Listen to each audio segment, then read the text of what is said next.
beyond rich, and you don't want to miss that. But we start in New York tonight, where, by the way, Georgia's own, a warm welcome, former Speaker of the House, Newt Gingrich, is with us. Mr. Speaker.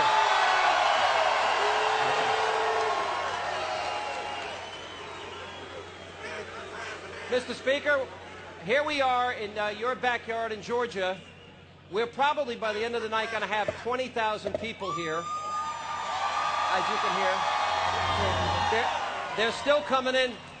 What do you make of this? How do you interpret this? Has gone on all day around the country.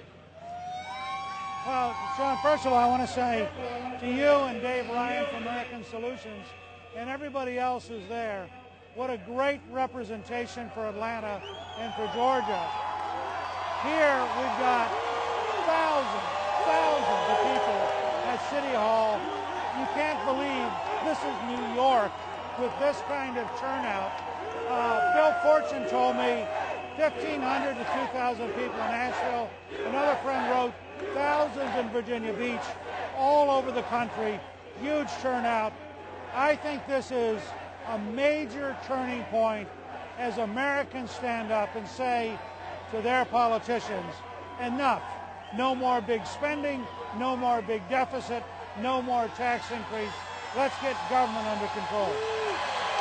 You know, Mr. Speaker, I got to tell you something.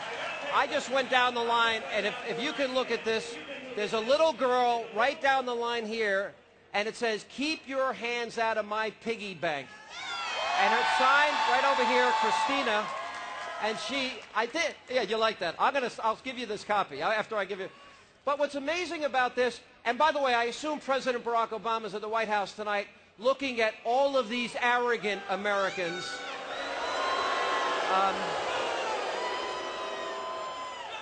But I got to tell you, John McCain used the phrase generational theft, Mr. Speaker. And if we go through these numbers, and we're going to spend and create $10 trillion in debt, and 10 years from now, $806 billion on interest on that debt, this is unsustainable. And America has a message tonight for the White House, 15 to 20,000 strong here in Atlanta. Leave our children and grandchildren's money alone.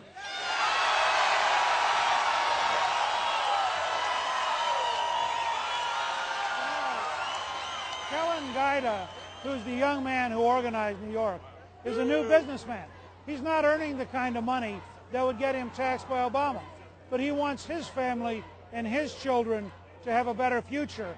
And he knows that this debt is a direct threat to their life. We figured out at American Solutions that if you're 20 years old this year, you're going to pay $114,000 in extra taxes for the Obama interest on the debt they're going to run up from spending. And that doesn't count the amount of interest you're going to pay for all the loan guarantees they're building. This is a key day. I hope every American across the country will call their senator and their congressman and say, beat the budget, make them write a new budget, take out the spending increases, take out the tax increases, get government under control. Yeah, you know, I look at these families, and I got to speak to a lot. You people are wonderful, and thank you all for coming out, by the way. I mean that sincerely. But, and I got to tell you, I can't even paint the picture for people at home. Folks, it goes down 2 city blocks, down around another block, and down around the other side on the other block. I mean, it's amazing. But I guess the issue here, though, is, Mr. Speaker, are we now, is this a defining moment? Do you think that there's an opportunity to stop the $4 trillion that Barack Obama wants to spend and the amount of debt that he's going to create for our kids and grandkids? Do you think this is the spark that begins here tonight in Atlanta, that began in every state around this country? Is this the spark that gets us going? Well, Adam Waldeck at American Solutions told me there are over 700 cities that have tea parties tonight. If every American who's watching us will call their senators and their congressmen and tell them to vote no on the budget, no on big spending, no on big deficits, no on tax increases, I think maybe next week we'll start setting the stage to get government under control, and then this will make a difference. All right. But by the way, considering this is tax day, I would like to ask all the people in Atlanta and all the people in Birmingham, and we're going to check in with Neil Bortz, ladies and gentlemen, in a minute. All right? And Georgia's own Newt Gingrich, who's holding down the fort for us in New York.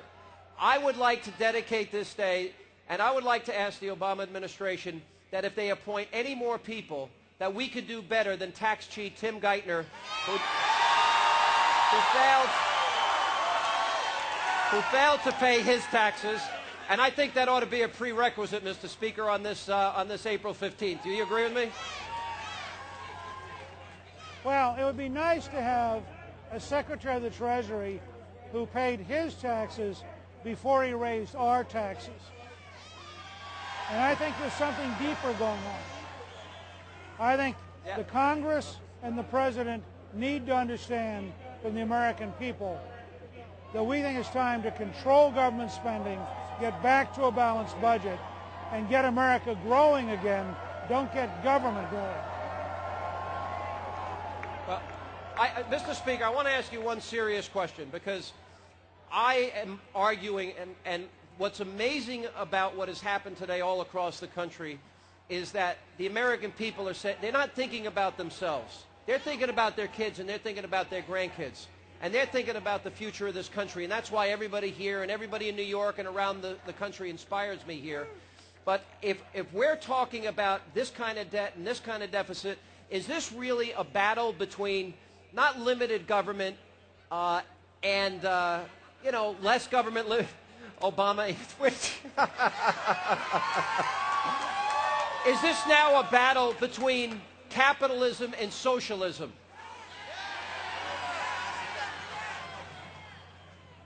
This is a battle between families who care about their children and their grandchildren and who want them to have a decent life, and politicians who are so greedy for power that they would burden our children and our grandchildren for a lifetime so they could get through the next election.